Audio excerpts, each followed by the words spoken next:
us everything you wanna be. Yin and Young, share with us all of your dreams. Yin and Young, gotta learn how to fight. Be yourself in this life. It's alright.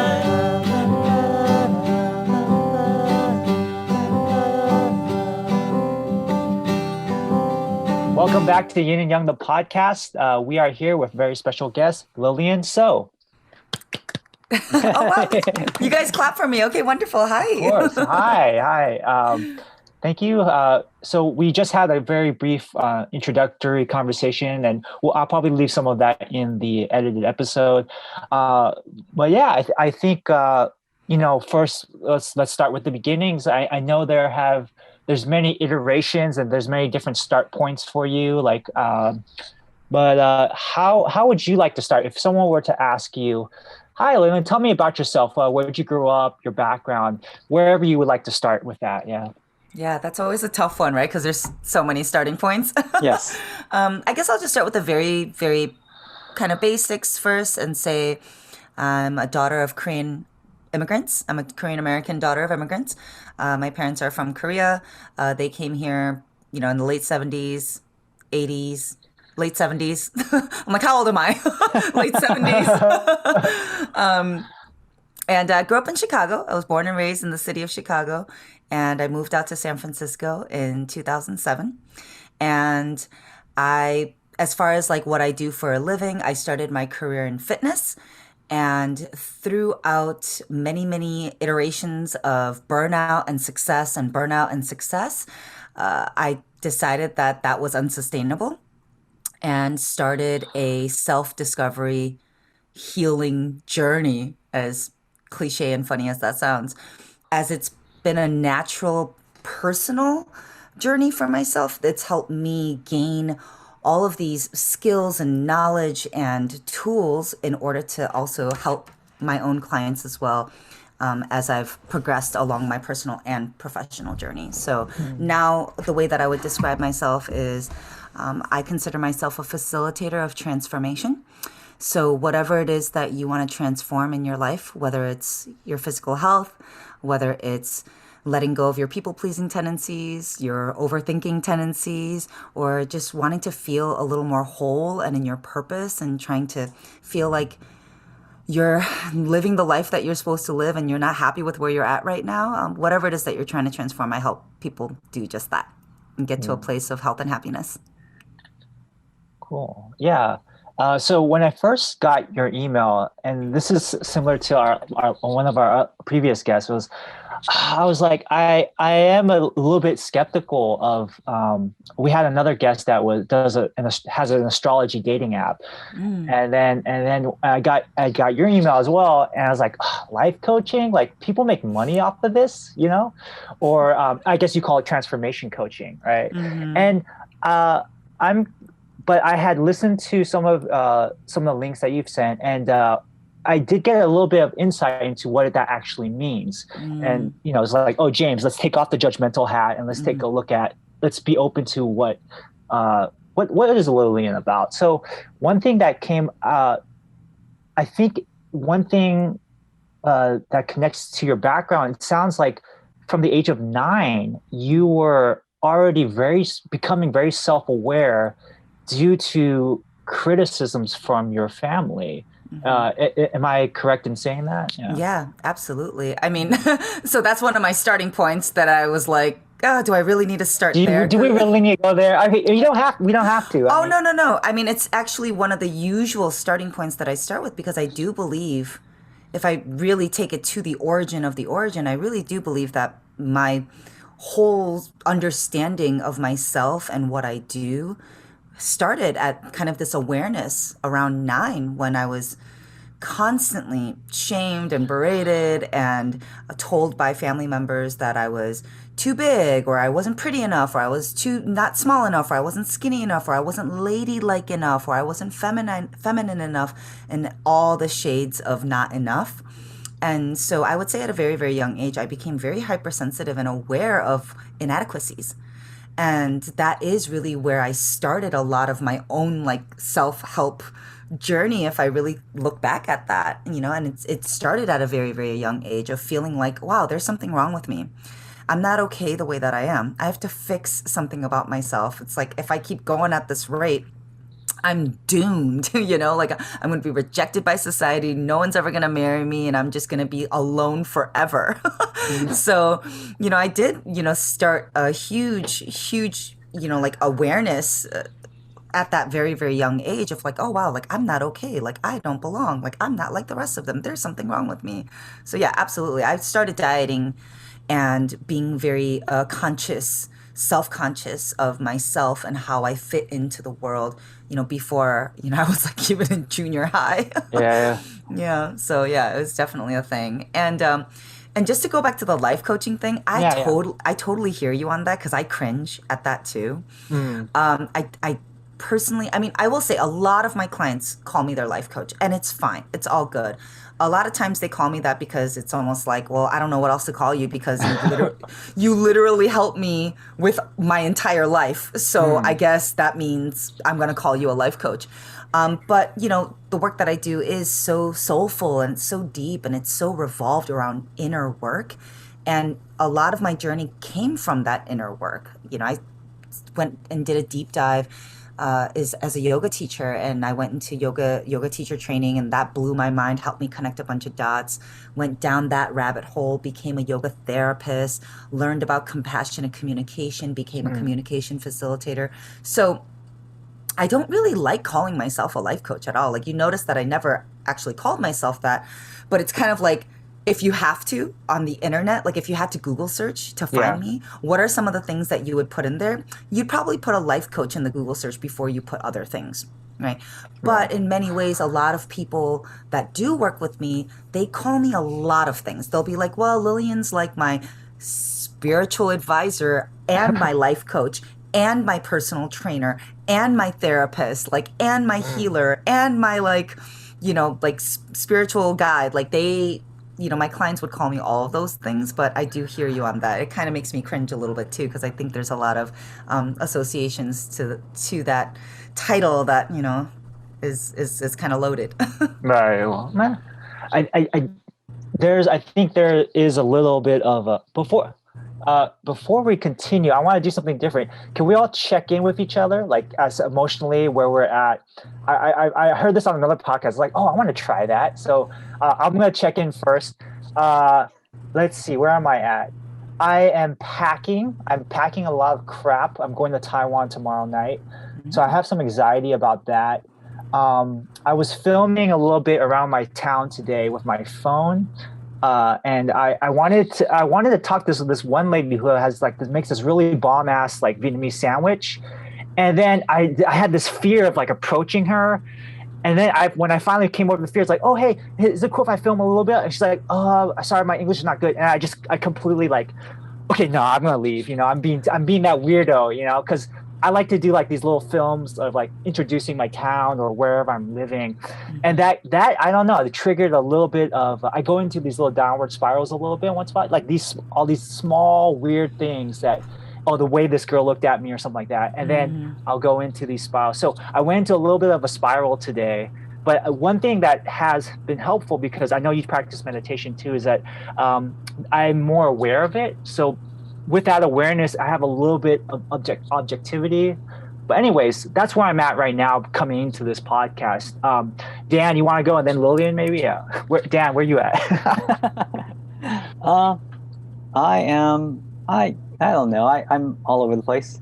I'm still fairly new back in the banking world. And there are a lot of personal things that have happened recently, because of the pandemic or whatever. I'm at that age where people are going to start passing away because they're getting older. So some of that has happened recently, but I think for myself professionally, I have a cat in my room right now, but professionally, I wonder about where I am and where I should be or where I thought I'd be at this age. So those things go through my mind, and then hearing about other people being a little bit ahead from my graduating class, it kind of like gets to me sometimes, but I just can't think about those things, and I just have to do what I have to do. So Absolutely. Cool. So Lillian, where are you at right now? Well, where I'm at right now, I was literally working on one of my books right before I jumped on here. So, Cool. where I'm at is I'm here. I'm present. I'm very present. But right before I got here, I was working on my book. So, I was very much like kind of in that mode of creating and writing and working. And so now, just kind of switching gears here, just trying to get very, very present with you. So I can feel myself like slowly making the transition and becoming very, very here. And as I like to teach it, being present is being fully here with your mind and your body. So I feel pretty present. That's great. Yeah. Mhm. So cool. Thank you for that detour, indulging us.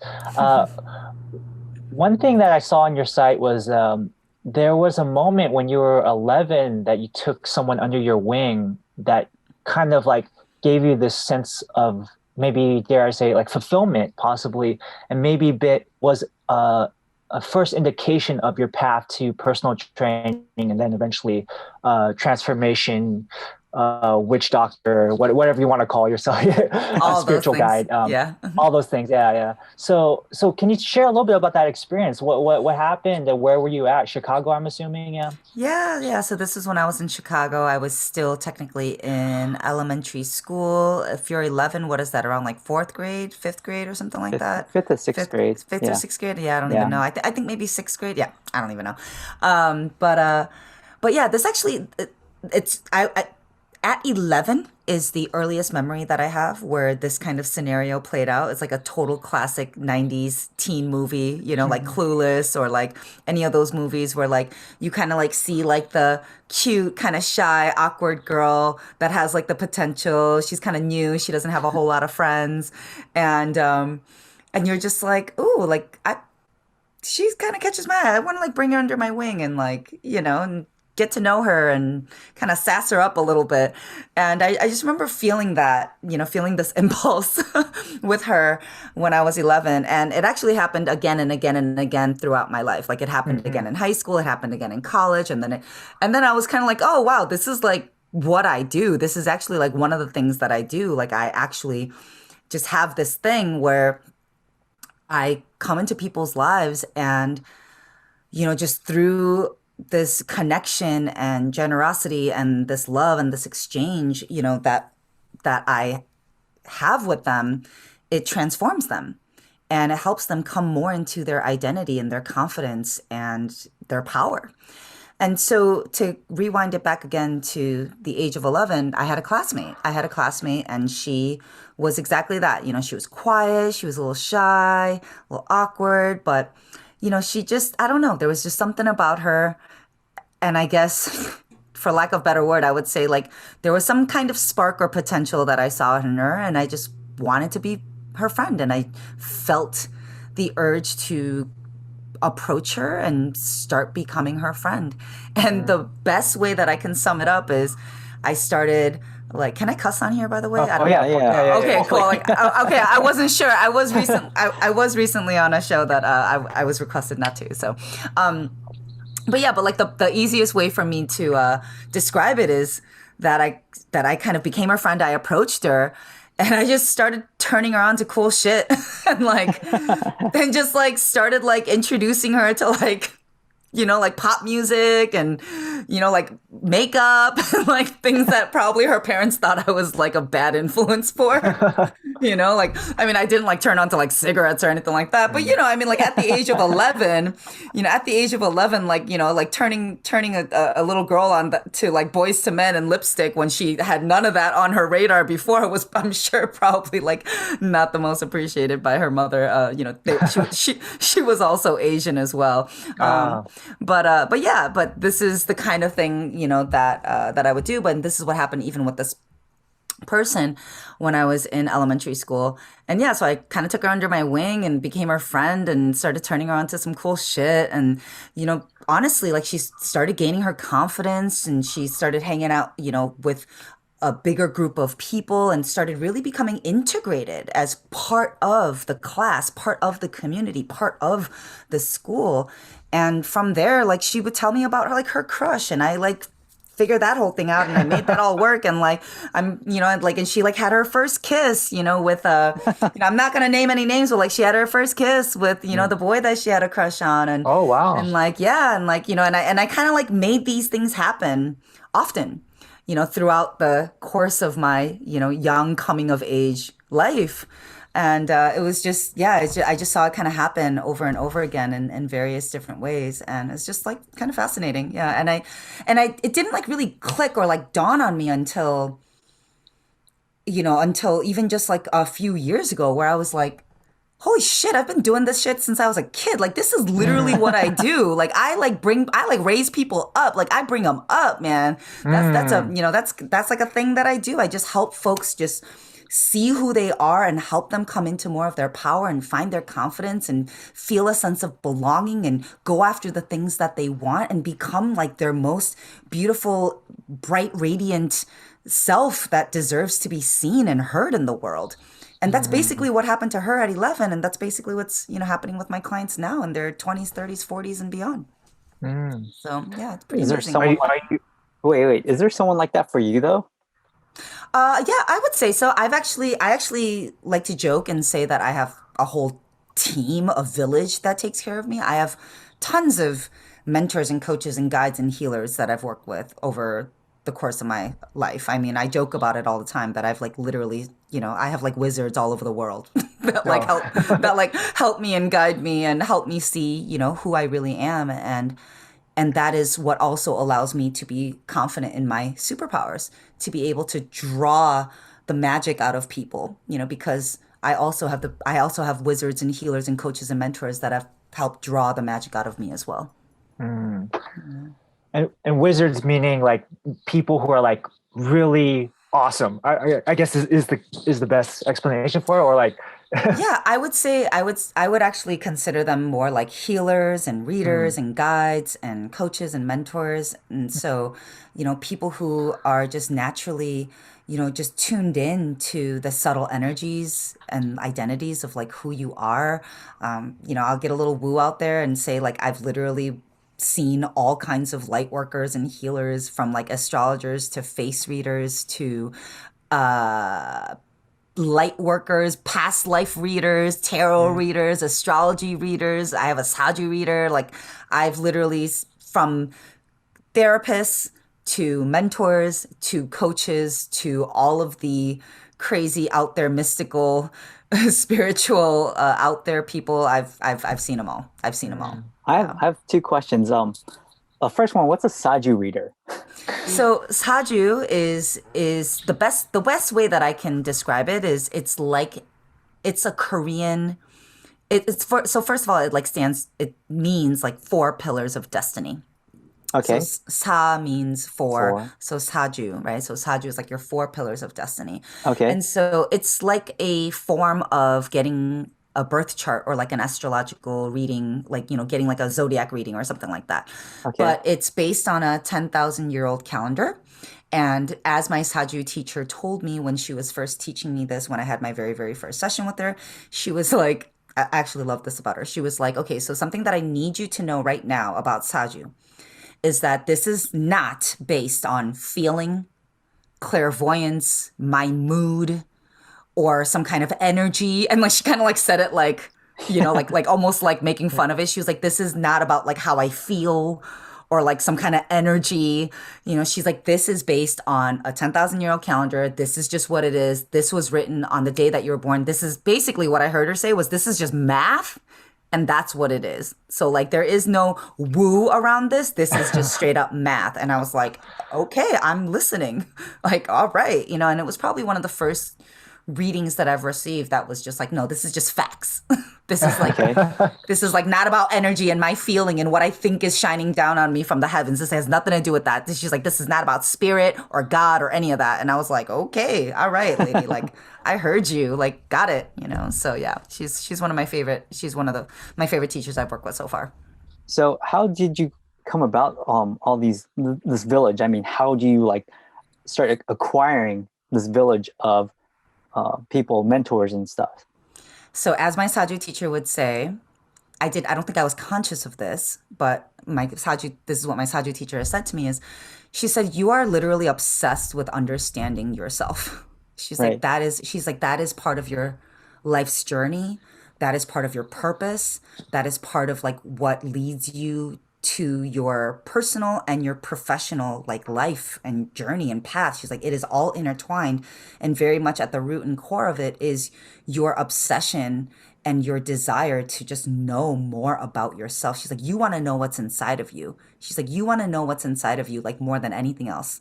She's like, you just want to know. She's like, you want to know what you're capable of. She's like, you want to know why you think, do, feel all those things. And it was so validating for me when I heard that, because that's exactly what I was just saying earlier when we started this show.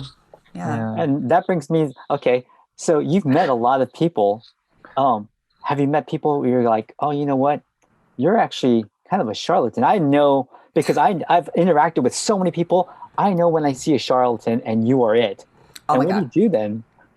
Oh my God, yes, absolutely. I mean, this is the thing, right? I think because I've worked with so many people, and I'm also very sensitive to energy, right? So I'm also very I'm like don't laugh, you guys. Like I am also very sensitive. I'm very clairvoyant. I'm very psychic in my own way. So I'm very, very sensitive to energy. I have like a really, really strong bullshit radar. Like I just know when someone's like not being authentic. I just know when it's just like part of like my hardwiring. Right. And so for me, like I don't know how to describe it. This is where intuition comes in. It's just a knowing. So intuition is, a gut feeling is like your gut, like it's in your body and it's a feeling, it's a sensation. But intuition is like a knowing. You just know, like you're just like, that ain't it. She's full of shit. Nope, that ain't it. So usually when I come across something or someone that's just like, I don't know about this, it's like I just kind of know it right away. And I think, maybe I probably wouldn't have known those things maybe 2 years ago, 5 years ago, 10 years ago, but because of more experience of working with various people and me trusting my own intuition and me becoming more and more aware of who I am, knowing my skill sets, becoming more confident in my superpowers, that combination has allowed me to become so much more keen on, what's real and what isn't real. And that applies to everything, by the way, not just like whether I'm like trying to figure out if this person that I'm going to work with is the real deal, but also if this is like a client that I want to work with, or if this is somebody that I want to put my energy into in general. Right. Yeah. Have you ever like just got up and you're like, you know what? This is not worth my time. Obviously, this person's full of shit. You're like, oh, wait. I just remembered. I got to go. Has that happened? I'm trying to think. Like, I know it has. Yeah, it's happened twice. It happened with one person who was supposed to be just like a general intuitive person.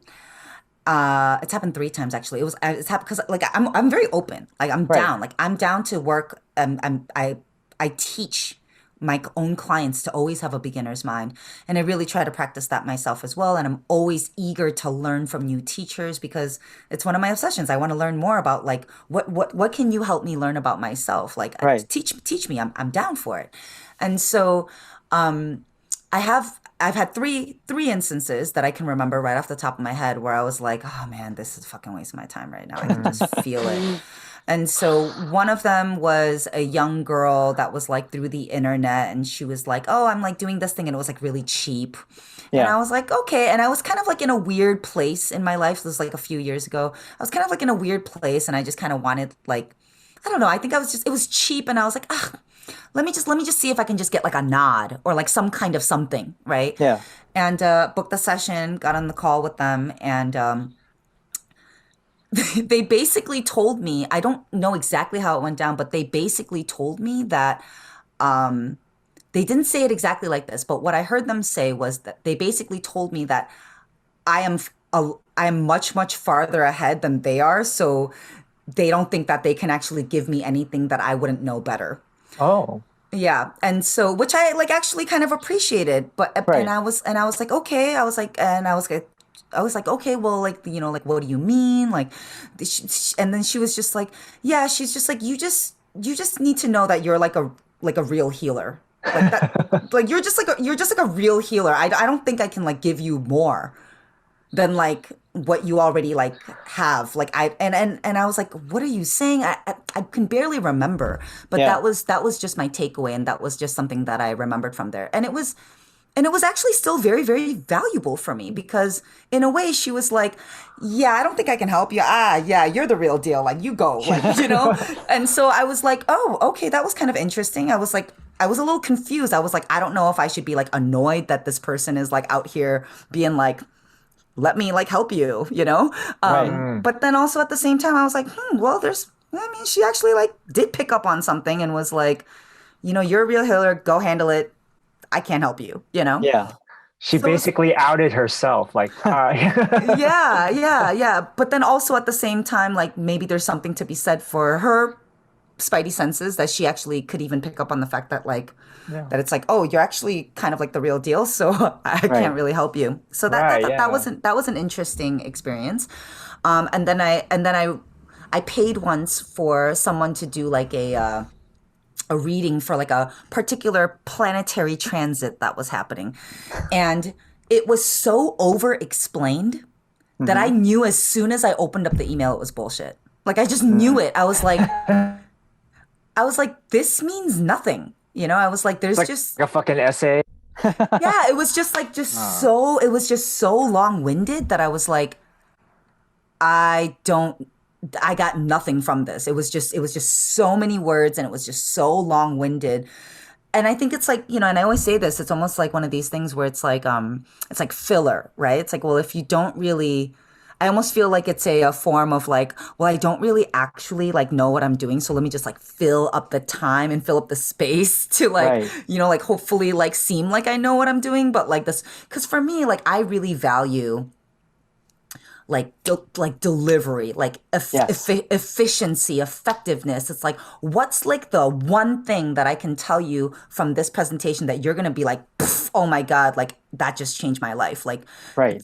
Like I'll give you like a whole hour-long coaching call, and in summary, this, and then you're like, oh my God, like I'm gonna literally use that for the rest of my life now. Like that's gonna be like something that I use every single day to keep pushing the needle on myself. So when I get like a long ass thing like that, I'm just like, there's nothing for me to extract from this. I'm gonna get nothing from this. I have no clarity from this. This is just more information. Yeah. And something that I value is transformation. So we have information everywhere. We're in an information age, right? The internet, books, like how many new books come out a year? Like there's a million videos that come out probably every single day on YouTube. There's nothing but information all around us. And because of that, I'm particularly obsessed with transformation, right? It's like, I don't need to just give you more information. Like, how am I actually going to make you feel something different that you didn't feel before? How am I going to make you have an aha moment that you didn't know that you needed? Like, those are the things that I care about.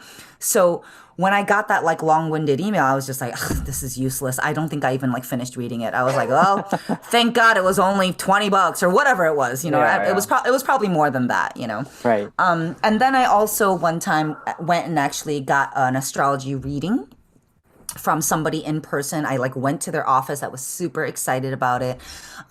She was somebody in the city, and I was like, okay, like, because I'm always down to like find somebody new, somebody local, whatever. And the whole thing was just so general and high level that I was like, wow, this is exactly why people think astrology is bullshit, because you could literally say this about anybody. Right. And the thing is, like, astrology isn't bullshit. But when you generalize and too over high level it, like, yeah, that's when people that don't really know the intricacies, it's exactly like at that moment that people who are already on the fence of skepticism are going to be like, this is fucking bullshit. Like, what? Like, you could say this about anything. Like, oh yeah, like, like you're meant for great things. It's like, yeah, no shit. Like all of us are, or like, yeah, you really, you have like a general sense for blah, blah, blah. And it's like, you could literally say that about anyone. Like that does not, like maybe if I was like 12 I would be like, oh my God, for real though? But like, as somebody who's been like doing the work, like knows themselves, like, and is like constantly trying to like dig deeper into understanding the nuances and the intricacies of my like psyche and like my emotional landscape and my tics and triggers, that just wasn't going to cut it for me. So Mm. I would say like that's like usually when I pick up on like the, this is bullshit. Yeah. So, So, after so many years of doing this and seeing a lot of wizards and mentors, I mean, I'm pretty sure you have a pretty good idea of who you are now and how you're hardwired, what are your triggers, what are your tics, and everything like that. Are you still in pursuit of a little bit more understanding, even though you have almost? I'm sure you have a pretty good map of your own body and your own mind. I mean, are you still mhm. pursuing Oh other my gosh. things? Always, always, always, always, always. If I didn't, I would be a hypocrite. I would be totally going against everything that I teach my own clients and my own students, which is the work never ends. There's just always so much more to discover. We can always go deeper. There's so much more to understand. There's so much I don't know. And something that I always say is, you don't know what you don't know. Most of the things are the things that we don't know. Right. And so, we know what we know. There are the things that we know. And then there are things that we know that we don't know. Like I know that I don't know how to change my oil in my car. Like I know like I don't know how to like effectively dye my own hair without burning it all off at the root, right? Like I know that I don't know how to do that well. And I also have no freaking idea what I don't even know, right? And this happens every single day where I'm like, oh, well, damn, now I know. And like, or like someone will surprise me, or like even my own clients who I thought like like had a good, like I have clients that I've literally been working with for 6, 7, 8 years. And like, we'll have sessions and I'll be like, what? Like, I never even, like, you never told me that. Like, I've been working with you for 8 years. Like, what the hell? Like, they're like, yeah, I mean, I guess I never even thought about that until now, Mm. So I just feel like there's just so much we don't even know that we don't know. And so I just know that, right? I Right. know that there's a lot that I don't know that I don't know. Oh Right. my God, it's like getting really out there. Um, and knowing that is what I think in many ways just keeps me curious, just keeps me just knowing that just that like it keeps me excited, to be honest. It keeps me excited and willing to keep showing up and discovering new ways to understand myself fully, and that can come in so many different ways, right? Whether it's working with somebody to draw something out of me, or working with someone to like see my blind spots. Every time I work with a new coach or a new mentor or something like that, they're all able to see something in me that someone didn't see in me before. Mm. And they call and every time they call it out, it's like my favorite thing ever, honestly. Recently, if I could just share a story, one of my coaches, I was like complaining about something that I had to do, like for my business. And he says to me, he was like, Lil, he's like, why? He basically said something along the lines of like it's not that hard, like you can do this, you're fucking smart, like all you got to do is just blah blah blah blah. And he's like, what is this about? He's like, wait, do you like playing the underdog? Is that what it is? He's like, do you like that? No, he's like, I'm being serious, like is that like a thing for you? Like have you just like, I bet you're somebody that always liked underdog movies, huh? Like you just want to like be that underdog, don't you? And for whatever reason, the way he said it, I was like, I'm so triggered right now. And I was like, actually, though, and it really made me think about my relationship to like full exposure, like blowing up, selling out, like really really letting myself like be at the top of my game, because that's something that I used to really be that I used to hold on to. I used to be really really terrified of selling out. And I used to be really, and I let that hold me back for years. I wasn't ready. I let that narrative that I didn't want to sell out hold me back from truly scaling and impacting and helping more people for years, because I wasn't fully ready to overcome this like narrative that was actually really holding me back. I was holding on to it like it's like this like self-righteous thing, like no, I'll never do that, like I'm this person. And Mm. and now I can look back on that and be like, wow, like I was just still really scared. I was just Mhm. still not ready to like fully like step into all of myself, and I just needed other people. I needed my village. I needed my mentors and coaches to be like, what's up with that? What's up with Yeah. this whole selling out thing? Like, why do you think that you're gonna sell out if you do X, Y, and Z? Like, why do you want to be the underdog? Is that like a thing? Do you like that? Is that like a thing? Seriously. And I was like, huh, well, I'll be damned. I'm like, no, I don't want to be the underdog anymore. Let's fucking get this bread. Let's go, you know? And so, yeah, I love it. I just love that I know that there's just so much more, and that is what keeps me excited. That's what keeps me excited of like, ooh, what else am I gonna untap? What else am I gonna, like uncover as I keep on giving myself the permission to keep digging deeper and keep reaching higher and to understand more of myself. Right. And Right. what else can I clear through that I don't even know is in my way? And it happens week by week. That's amazing. Yeah. One thing I was thinking about. Wait, do you still keep in touch with that 11-year-old friend, or I mean, they're not 11 years old anymore. I have no idea what's happened to her. I did like see her on Facebook like a few years ago. She like was trying to like friend with. Okay, I do remember what happened. I hope she doesn't hear this. She like friend requested me to like for like one of those like MLM type things. She was like doing one of these MLM right. things, and I was like, Oh. ooh, I don't know about all that. And I was like, ooh, like I mean, I'm happy for you, girl. Like, go get it, but like, I'm just not gonna like, because I started getting all these invites. I started getting all these invites to these things, and I was like, ooh, I'm not trying to get all up in that mix. So like it's cool, like cool. You got some kids, like I see you, yay, like, but I'm like, please. I don't want to feel like I have to attend this like Tupperware party. It wasn't a Tupperware. It was not a Tupperware party, but it was something like that. So yeah. Yeah. One thing I was thinking about is for your own personal like growth.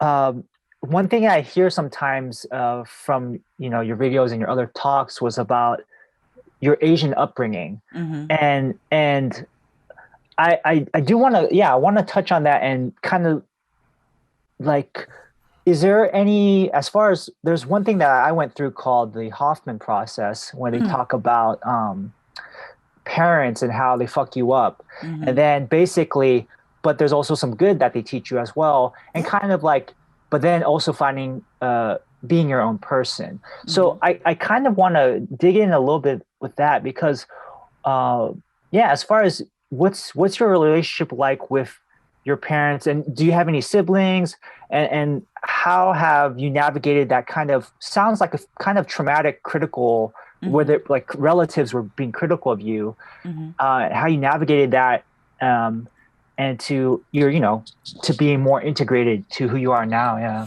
Yeah, no, those are great questions. And I am familiar with the Hoffman process, and I have a couple clients that have went through it. I don't really know all the details of it, but it seems like I'm like, oh yeah, I can see what I do being like an iteration of that.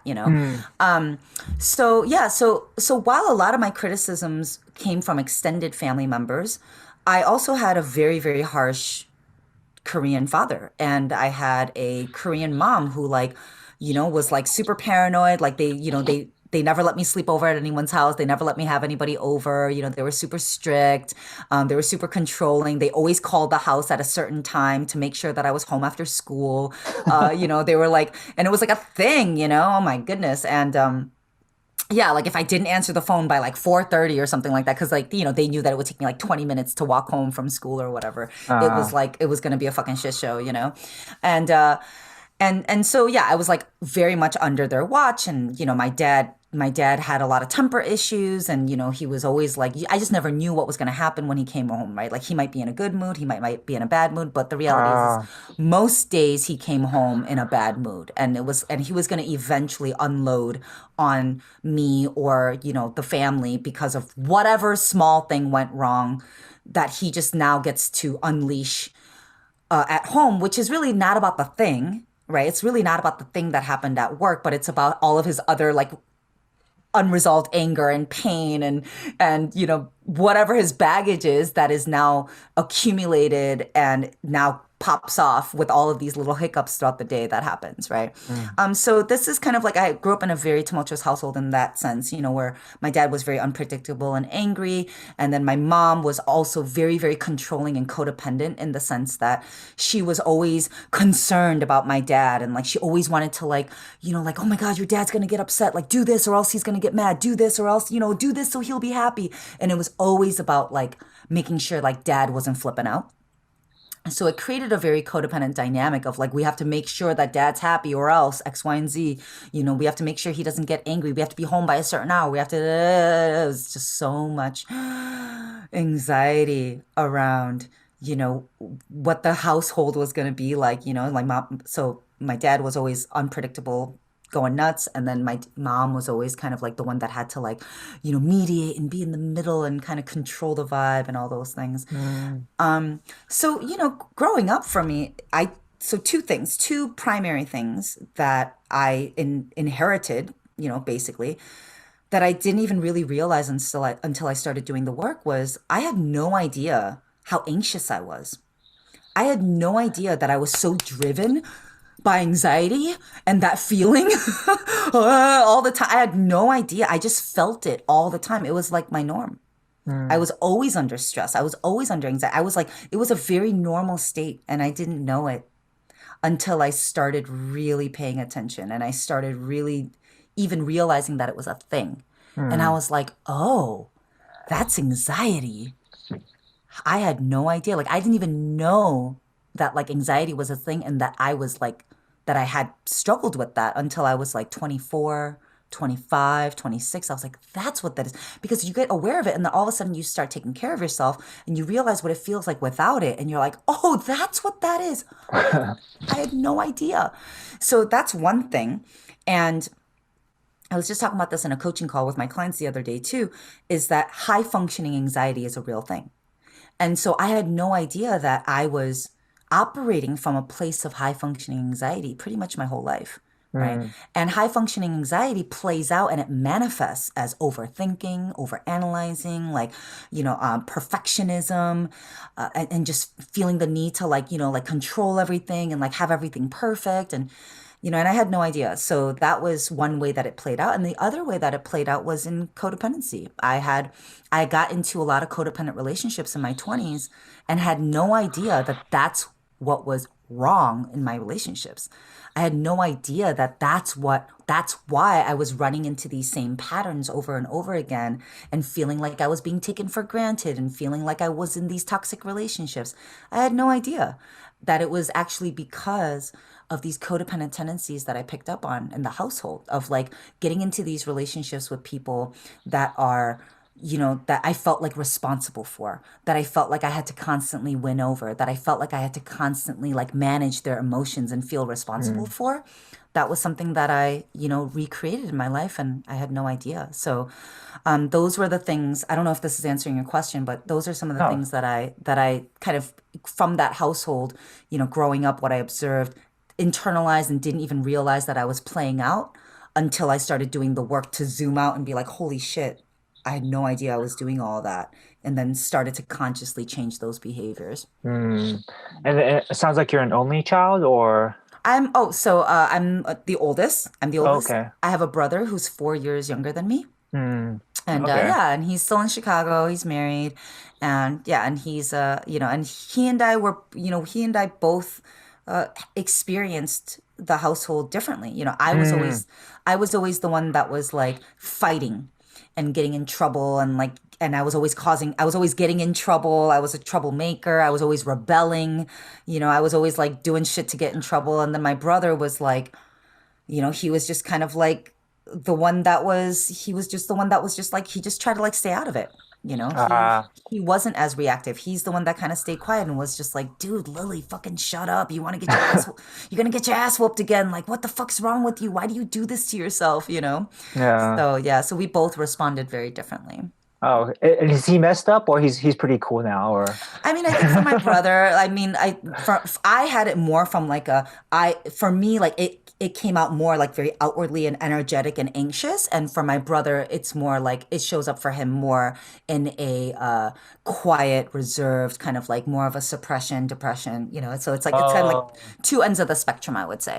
oh, Yeah. interesting. Okay. Yeah. And then we both talk about it and and we've definitely, especially more lately as we're getting older, we definitely talk about what that's like and how that's, and how that's playing out for us and how the way that we were raised, played out for me in this way and how it played out for him in that way. And it's cool. Yeah. It's cool for us to like now start to like shed light on these things. Yeah, I wonder, how was the environment outside of the household conducive to that, or was it maybe not, or or did it exacerbate that kind of anxiety? Living in a predominantly Black neighborhood, it sounds like you were the one of only a few other Asians in your high school, I'm assuming, or yeah. Yes. So I grew up in the inner city of Chicago, and my parents owned a liquor store in a predominantly Black neighborhood, just outside of the city, in a village called Broadview. And so my high school, where I actually went to school, was incredibly diverse. Incredibly diverse. I mean, my high school was like featured in Newsweek for being like the most diverse like high school in the nation. I'm talking like Mm. hundreds of different ethnicities and languages, and it was like, I mean, a true melting pot. When I got to college, I had reverse culture shock. I'd never seen so many white people in my life. That shit was crazy for me. Yeah, yeah, yeah. I was like, what the fuck is happening right now? Everyone looks the same. This is so creepy. Like, I was like freaking out. Like, I've just never, ever, because I grew up around so much diversity, growing up in, grammar school and high school and all that stuff. So in the city was where I felt the most at home. Mm. And at my parents' store in that Black neighborhood was where I felt the most accepted and the most belonging and the most appreciated and the most seen. So I felt very comfortable in the city. I had my friends. I navigated. I had friends in all circles. I had friends that were like, the Korean fobs from Korea. I had like friends that were like the little gangster kids. I had like friends that were like athletes. I had friends like from all pockets. And then when I went to my parents' store, that's where I felt the most belonging and I felt the most seen. And then I had a third community in my life, which was the Korean American church. And that was out in the suburbs. And that was where all of my trauma and all of my pain and shame around not belonging originated. That all happened over there with the other Koreans. Uh, This well, is it's funny. Yeah, very sorry, go unique. ahead. No, Uh, it's just a very unique background for me in that sense, in terms of belonging and different races and how I found myself like identifying and fitting in. It was actually like the most with the Black community, the least with the Korean community, and just in general, like overall great as long as I had a lot of diversity around me. Yeah, because one thing that listening to some of the podcasts, one thing that I took issue with was sometimes you would use like, oh, it was such an Asian background or something like that. So using the word Asian in a negative connotation. Mm-hmm. And I sometimes hear that for a lot of Asian Americans when they talk about their background to non-Asians. Mm-hmm. There is a certain, or even to each other, we say it to each other sometimes. It's like, oh yeah, my mom's so Asian or something like that. And I always thought that that was normal. And then Mm-hmm.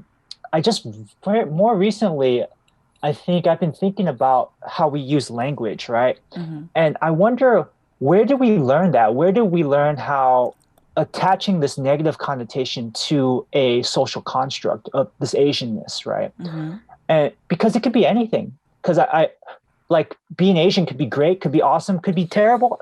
So I'm just kind of curious of trying to unpack that, because it sounds like, hearing your background, I think maybe that's why, because the only subgroup of Korean, which is millions and millions of people, Exactly. but the only subgroup that you had interaction with was these rich Korean kids, right?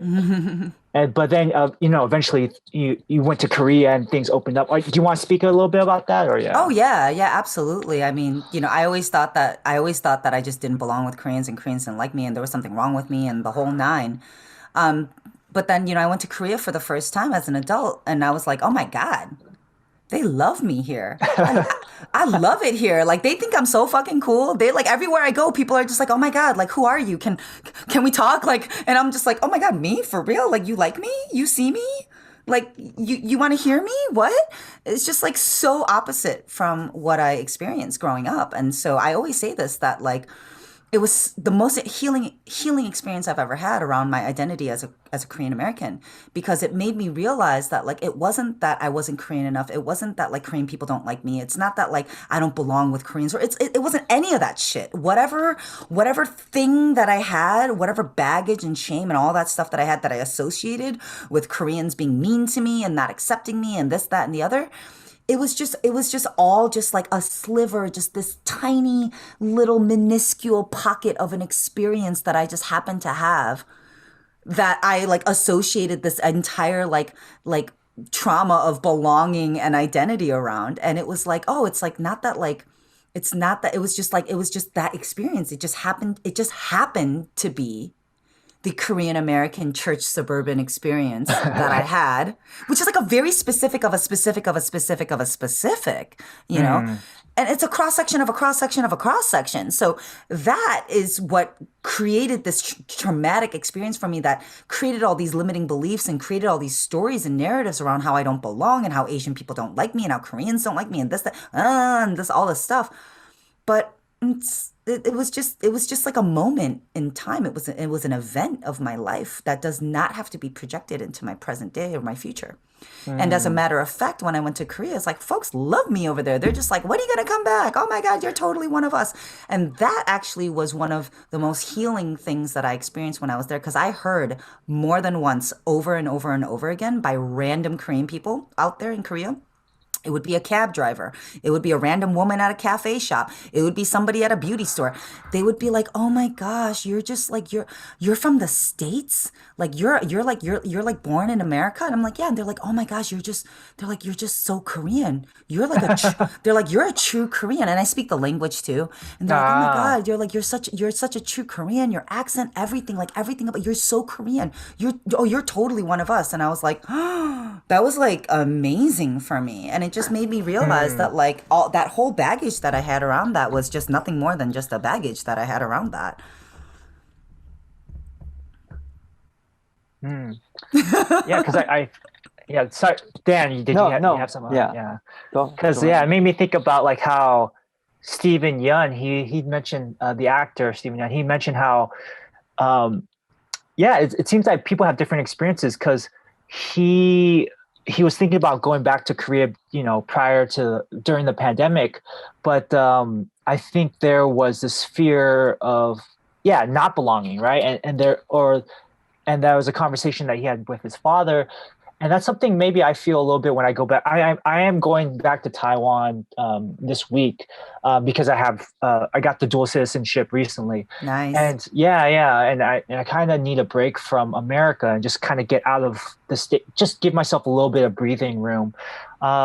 So I find that very interesting, how that was such a healing experience for you. I think a lot of Asian Americans. I hope a lot of Asian Americans have a similar experience, or have some sort of come to their own understanding of, coming to terms with their race, or whatever that means to them, because I think it's really important, because I think we're, especially now with like kind of this anti-Asian crimes that are happening. And I was just having a conversation with a friend about it. And the first thing I felt from him, and maybe it's my own walls or my own triggers, but he was like, "Well, is it really that bad right now? Like, is it really statistically worse than before the pandemic?" And I was like, "Well, yeah, there was these studies." Like, "Well, I don't know if it's something that we should really get up in arms about, blah, blah, blah." And I just felt like I was being gaslit by another Asian American. So, it was just like, it's interesting how it seems very specific to our group, the Asian American group, of like, we seem to gaslight ourselves, and we don't seem to like own our own, pride, I guess. Whereas I feel like there is that in the Black community, there is that in the Hispanic community as well. But it seems like they are maybe, especially for the Black community, they're a little bit further along in that, Black power, or that feeling of pride, I guess. Does that make sense? Or, I don't know. There's no question there. I just kind of want to get your thoughts a little bit about that. Yeah, I mean, I think what I'm hearing you ultimately say is that, that it was very triggering for you to have an experience with another Asian American person that didn't really want to see what you see Yeah, yeah. around what's happening with these racial tensions. And I think you're obviously going to be more hyper aware of that because you're Asian, right? So, so of course, like, yes, and for you, and I think what you're also saying is, I would love to see more solidarity, and I would like to see more of a voice and a togetherness, and, just more of a banding together from the Asian American community in the same way that the Black communities have, especially in recent years. And so that's really what I'm hearing you say ultimately. And I think it's very interesting that you felt seen and you felt heard in the Black community. Can you speak a little bit about that? Because I think one thing I mentioned in an email to you was there is racial tension between the Black community and the Asian community, as is fairly high recently, just because the attacks against the elderly, even where you're at, San Francisco, I'm in the South Bay right now, but yeah, just hearing about that just really, really fucking hurt me, And some of the attackers, they happen to be Black. And I just was curious to hear maybe your perspective of your upbringing with the Black community and how you felt there. And then maybe speak a little bit about if you can shed some light on structurally or systemically what's happening now, maybe. I don't know. Yeah, I mean, like, there's a few things that I couldn't say about that. And I think, first of all, I just want to say, like, the Asian community and the Black community, there's been racial tensions between our communities since the beginning of time. I mean, it's we're just like, we've been, so this is, kind of nothing new in that sense. I've seen both sides of it all. My parents have experienced both sides of it all. It's complex. It's complex. I mean, you see, especially for me personally, I mean, we've seen it with the LA riots. We've seen it like in so many different ways. And now, post COVID, we've been seeing it. And, for me, what I've noticed too is a lot of Korean businesses and Black businesses coexist frequently. A lot of Black communities and Korean communities coexist. A lot of Asian communities and Black communities coexist. Like, you see them, a lot. Like, I feel like for me personally, I feel like for every Korean owned liquor store, in a neighborhood, there's a Black owned beauty supply store, like, nearby, like right around the corner. And they coexist. That's how it is for my parents too. My parents, particularly in their, kind of pocket where they run their business, they have their business, which is next door to, a little food shop, a restaurant, that's Black owned. And, their business, their customers come by my parents' store and, buy booze and cigarettes and lottery tickets after they go to the store. And then like across the street, there's like a beauty supply that's Black owned. And then next to that is a clothing store that's Korean owned. And, there's a lot of, synergy happening in a lot of ways. And at the same time, there is violence and there is all those things. So on one hand, for me, I see it's very complex. It's very complicated because on one hand, what I've seen and what I've experienced and what my family has seen and experienced is my parents have been robbed at gunpoint by Black folks. They are also the ones that help my parents pay their bills. They're also the same ones that come by and bring my mom Valentine's Day cookies on her birthday. They're also the same ones that come and bring gloves and masks for my parents, to make sure that they're safe, with this virus. They're also the ones that, steal from their store and, try to get over on them and break their windows, and so it's an interesting thing. And so, yeah, like, I've totally heard my parents, on the whole spectrum of them, like, being super grateful for their Black community, as well as being very angry with their Black community, and and having outbursts of like racist like remarks and stuff, in the same way that they have. I've experienced the Black community be super loving to my parents and talk to them about like how they love them so much. I've also heard them out in the parking lot calling them fucking chinks and tell that fucking chink that I need my da-da-da-da-da. So it's a complex, complicated thing. With that said, my response to all that is that we just got work to do, period. Like, we just all have work to do. It is deep, it is systemic, it is fucked up, and it's been going on for a long time. And I think all in all, something that I've always said, something that I've been saying for a while is, we have to just have more conversations about the conversation like this, and start to just open up these safe spaces for us to talk about our experiences. And it's like, well, why do you feel like it's okay to attack these elderly Asian people? Why are you so angry? What happened? What happened to you? Did an Asian person hurt you? Like what happened? What made you feel like you had to do that? Like, did someone tell you to do that? Are you angry because you lost your job? Did an Asian employer fire you because of COVID? Do you feel like that this is a way for you to express your anger? Is that why you decided to do that? Like what if we started having more conversations in that way? And then also with the Asian community too, it's like, hey, like, how did this hurt you? Why does this hurt you so much? Why do you feel so attacked? Why do you feel like this is unfair? Where did you learn that this wasn't okay? And how do you think that this is moving us forward or actually taking us back? Let's have more of these conversations. Let's create more of those spaces for that. But unfortunately, instead of doing that, what we're doing is we're just getting more angry and we're just pointing our fingers back at each other while the white people are still just getting ahead. Yeah. That's the way I see it too, So I mean, like, if you want to talk about it that way. So for me, it's like, okay, like how can, what if we actually approached it that way? What if? And this is not in defense of anyone. It's not in defense of anyone. I want to make that clear. This is about doing the work. Yeah. This is about expanding our minds. This is about like actually seeing like shit is complicated. Racism is real. Human experience is complex. Black folks love on Asian people and they hate on them too. Same vice versa, and we've been pitted against each other since the beginning of time. And there's just a lot of fucked up shit that we need to work through and a lot of untangling and healing that needs to be done. And who's going to facilitate that? Yeah. Because I think, thank you for sharing that. There is a lot of pain, especially about reading how bad these attacks are. And sometimes I'll read these comments and, the comments are like, kill them, murder them, but then I don't think that's, like you said, I don't know if that's not really work. That's more like reactive, like, oh. So I think one thing I liked about what you said was,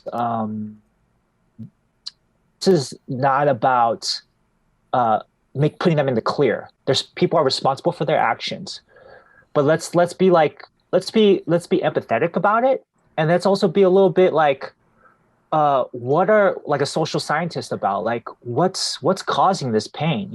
And why is it that there's there was a report like, why is Black on Asian crime fairly high, as far as they did like a cross section of races, and whereas, I think there is anti-Blackness in the Asian community, but there's not really, we're not as violent towards other races from the research I've seen. However, there is something to be said about giving off a certain vibe about certain people, and in that way, people respond in a certain way. That said, I'm not saying that Asians are responsible for being victims. That's not what I'm saying. What I'm saying is that what we do need work on both sides. And we also need I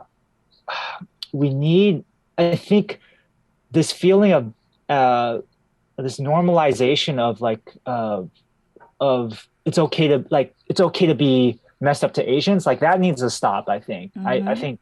Anyways, Dan, do you have any thoughts on that? Or I'm about to rant. I'm sorry, I gotta stop myself. Yeah.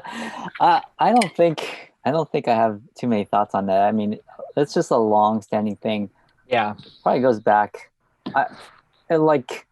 When you read like the people's history of the United States, you know that the poor white people were pitted against the slaves because the wealthy white people wanted them.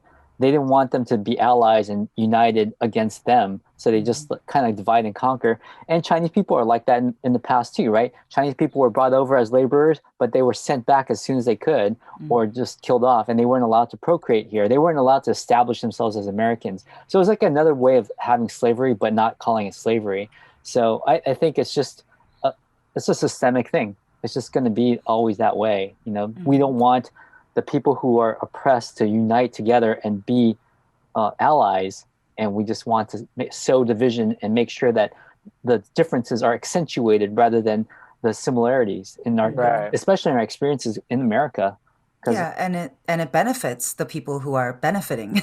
Yes, Simply put. And so, yeah, I mean, I think we have to just keep on having more of these conversations and, and shift more from blame to empathetic listening and like actual like real effort towards empowering our communities as well as creating spaces for like the pain that is creating these violent acts and creating some sort of pain because a lot of this is it's coming from resentment, it's coming from anger, it's coming from like just so much accumulation of unresolved like stuff that's just been accumulating through communities that are now coming out as outlashes, right? right. So I think creating more of these conversations around like, what is it that we're really angry about? Like, what is it that's, what is it that, why do these communities feel like it's okay to, maybe behave or act in this way? And, what does the Asian community need to say too? And what does the Asian community want to say about, how they want to be seen and how they want to be heard and treated and so forth?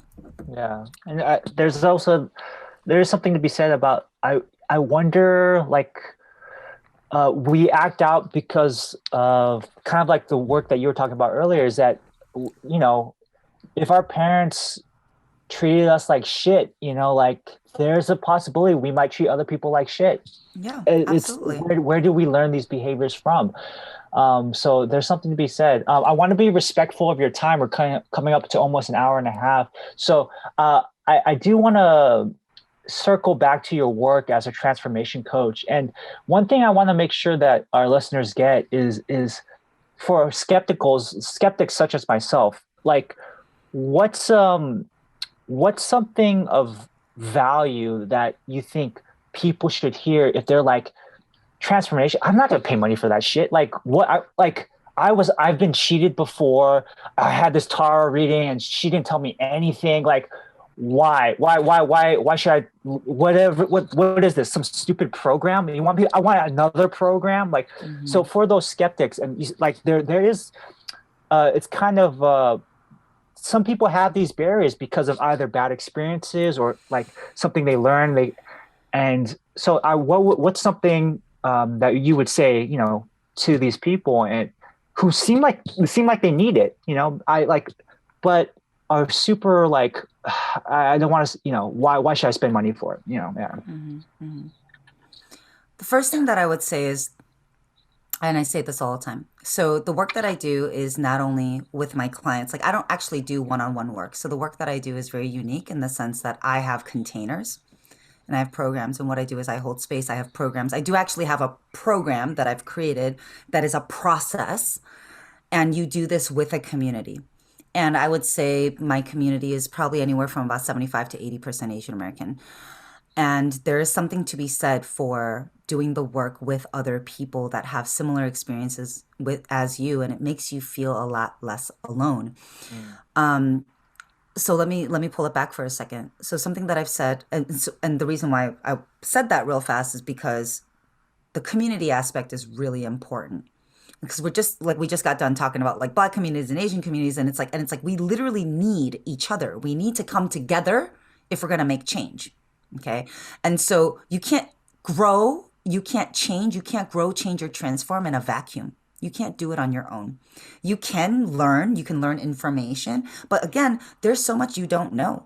You don't know half the things that you don't know. You don't know any of the things that you don't know. So how else are you going to do that unless you actually have a guide or a mentor or someone else being like, yo, did you know that you have these blind spots? Did you know that you do this thing? Did you know that like this comes up for you? Hey, did you know that you actually totally self-sabotage yourself every time you say blah, blah, blah, blah, blah? Did you even know that? To actually have someone to like be willing to like help you do that, it's just such a priceless gift.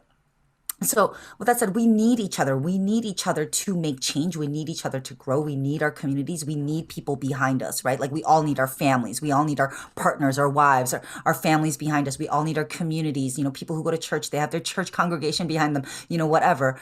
And so working with me in particular, what I always say is, look, you can get far on your own. Plenty far, right? All kinds of people get far on their own, for sure, right? Like you get yourself through school, you get yourself a job, you know, you make yourself money, you can get far on your own. You can get even farther when you work with somebody, because now you have help. Now you have someone to hold you accountable. Now you have someone to guide you and give you mentorship and boost you up and encourage you and help you boost your confidence and help you see things that you don't see in yourself. And then when you work with me, it also comes with a community. And so what I always say is you can get the farthest with community.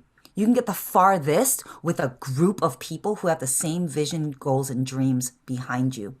Just like tackling anti-racism. Tackling anti-racism is not going to happen with one person on their own just leading the way. You need your entire community bought in. You need people behind you that believe in your vision, that believe in your goals, and they push behind you. So when you work with me inside of my programs, you are, yes, being guided by me as, you know, the guide, the coach, the leader, the therapist, whatever. And then you have an entire community that's also backing that up, right? Helping you see yourself, helping you believe in yourself and pushing yourself along. So that is the benefit of, you know, working with somebody and being part of a community and all of those things. And then also, and so that's just like what I know is true based on the work that I've done. And then beyond that, what I would end with is I would ask a question, which is, what's your biggest dream?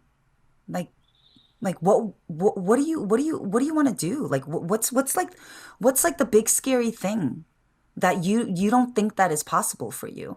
What's hard for you to believe about yourself? What's something that you always wanted to do but think that you are not capable of? When did you stop dreaming? Like those are the questions that I would ask to somebody who's skeptical. Right? Because that skepticism to me is nothing but a resistance wall to you actually going after the things that you want, right? Because that skepticism comes from previous trauma, being duped before, right? Like maybe like not trusting people. It comes from trust issues. It comes from like all of these other, again, previous experiences, kind of like my church experience, right? Yeah. It comes from all these previous experiences that we are now projecting into the present and future of like, well, you know, based on X, Y, and Z, I can't trust this people and I've been duped before and I've been scammed before and da-da-da-da-da-da. And it's like, okay, well, are you going to constantly look at your present and your future with the lens of the past? Are you gonna stop dreaming now? Like when did you decide that you didn't want to go after the scary things anymore? Like what I thought you had a scary dream. Do you have a scary dream? Like what's hard for you to believe about yourself? Do you want to believe those things about yourself? Do you just want to tap out here? Is this where you want to tap out? So I would end with those questions because every single one of us is capable of anything that we want. And I'm not even saying that to be on some like motivational rah-rah shit, because I am not that bitch. Like I am not a positive think your way into some shit person. Like I am not about that. Like I think toxic positivity is a real thing, and that's a whole nother can of worms I can't even get into right now. But like I'm not about that life. But what I am about is, do you know that inside of every single person is a fucking badass that's waiting to be seen, that's waiting to be heard, that's waiting to be expressed, that's waiting to create? Why would you hold that shit back? Like, do you know that like there's so much inside of you, and the only reason you hold that shit back is because of your previous experience, because of your limiting beliefs, because of your shame, because of your fear, because of previous events that you think are going to be true in the future? Like, that's it. That's the only reason why. So why would you let all of that hold you back when, like, you know intuitively that there's something so much greater within you that is just dying to be released, right? And so that's the thing that I would say to somebody that's like skeptical. Okay. Yeah. Because wait. I just want to, since we're coming short up on time, I just want to know what book you're writing or what it is about, and then also where people can actually find you. Because I mean, we'll have links, I'm sure, but you might want to promote or let people know where to find you if they want to have this conversation with you. Yeah, I'm writing a couple books. I'm actually writing a couple of books this year. So we just sent out the final draft for our final. So the first book that I'm writing, I'm actually co-writing with a very, very old client of mine. She's actually a former CEO of a major household bank, and she's retired now. And she and I are writing a book, and it's called Fit CEO, and it's all about being the leader of your life. Right. And so that's the first book that we're writing together. We're co-writing that. And then the second book that I'm writing is on the 5 layers of the body. So the 5 layers of the body is the very, very first lesson you learn when you work with me.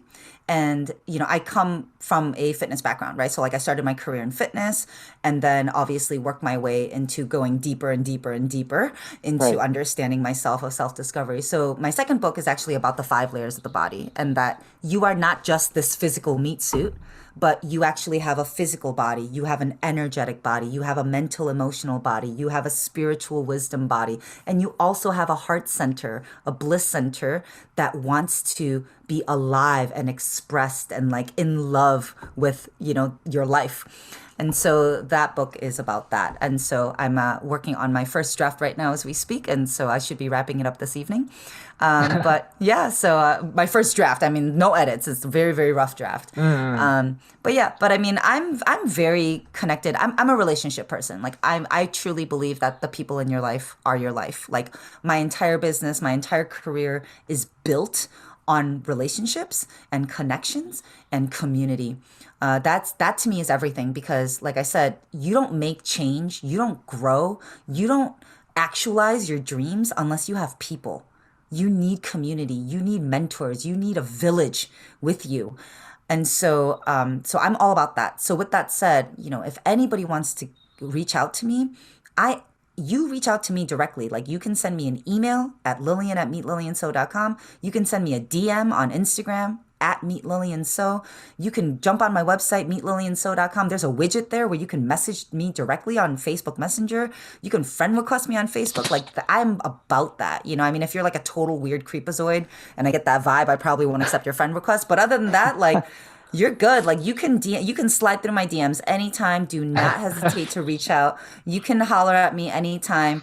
Like whatever it is that, if anything resonates, you want to say hello, you want to jump on a call, you want to learn how to work with me. There's so many ways to get a hold of me. All you got to do is make the first move, because I don't know that you exist. So I don't know what I don't know. I don't know that you exist, that you're listening right now. So yeah, just holler at me and I am more than happy to respond and, start a conversation with you.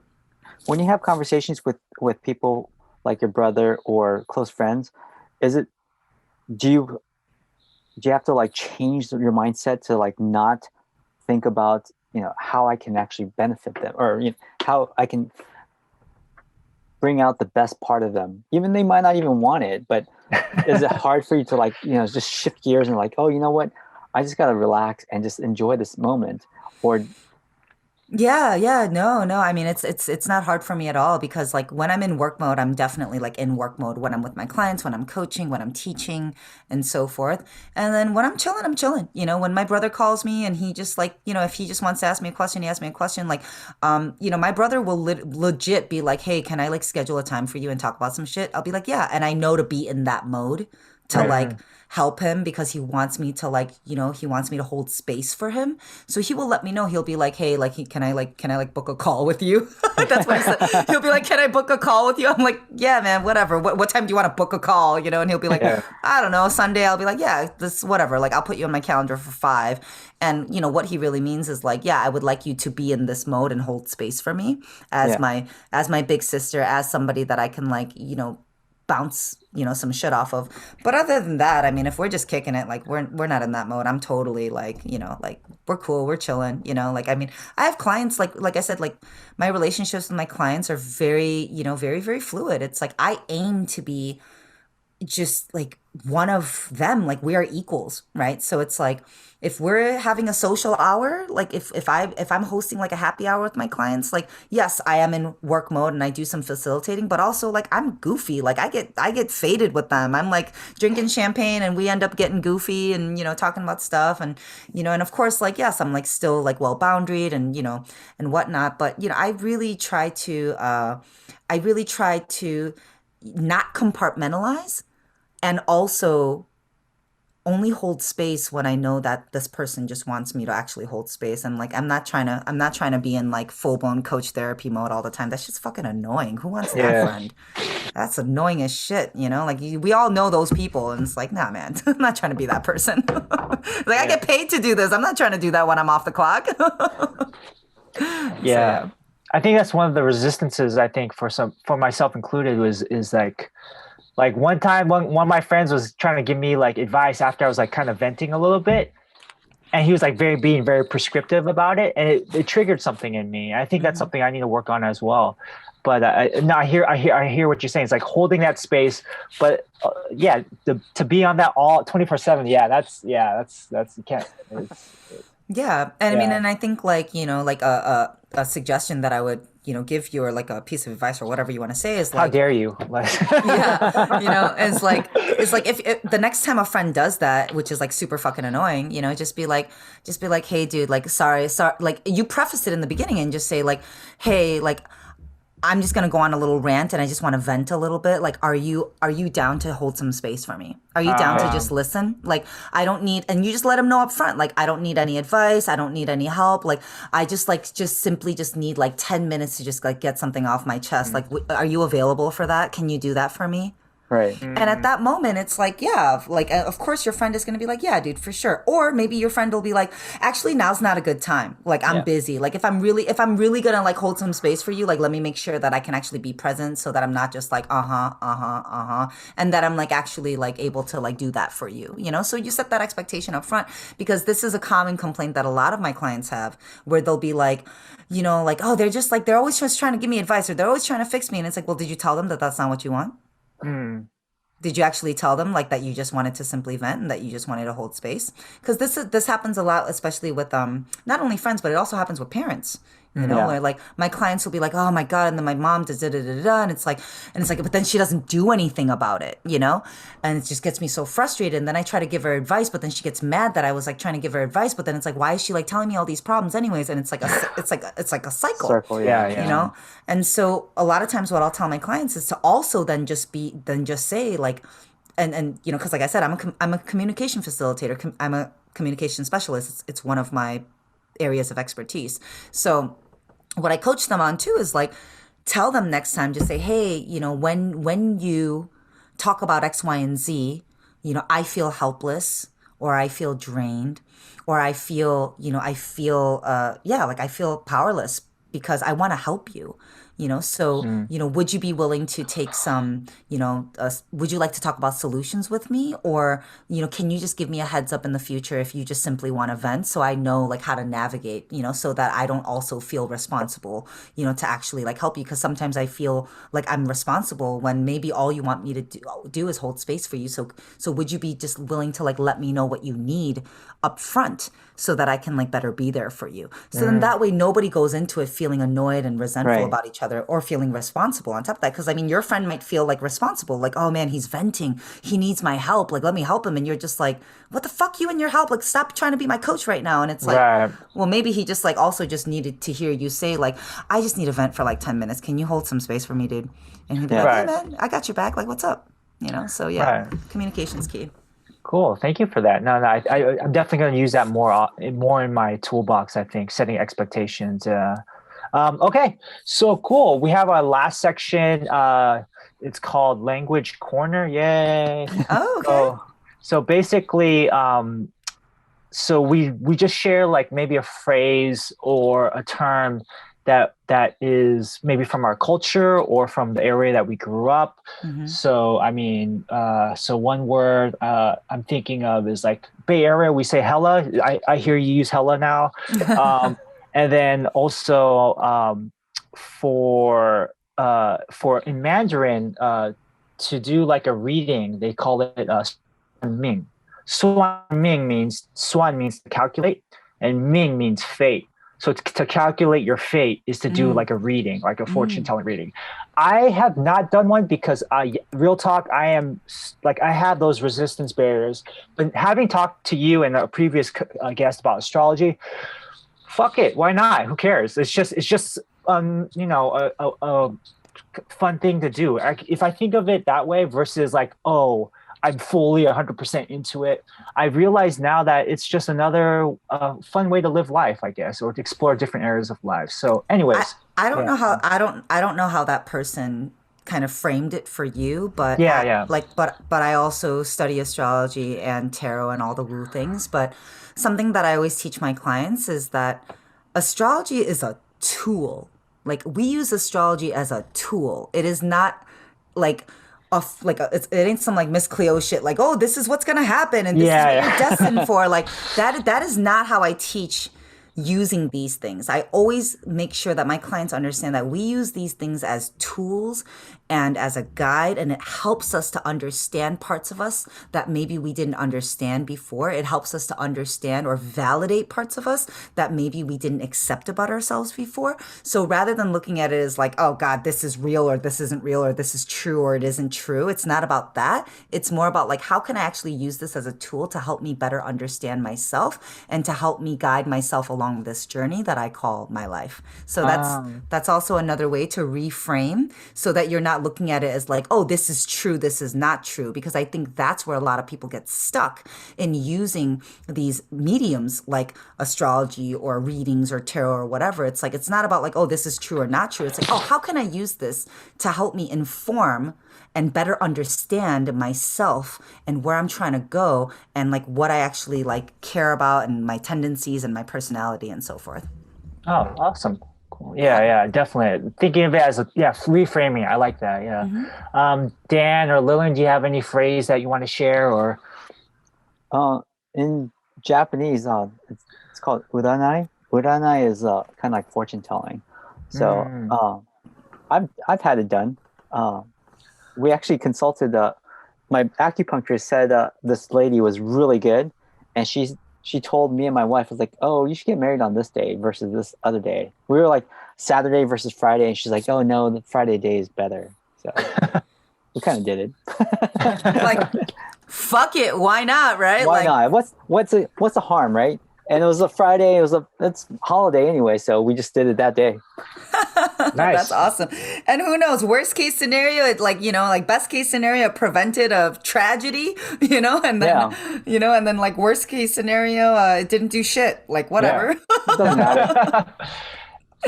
That's hilarious. Okay, well, since we're along this theme, then Yes. I guess I would like to.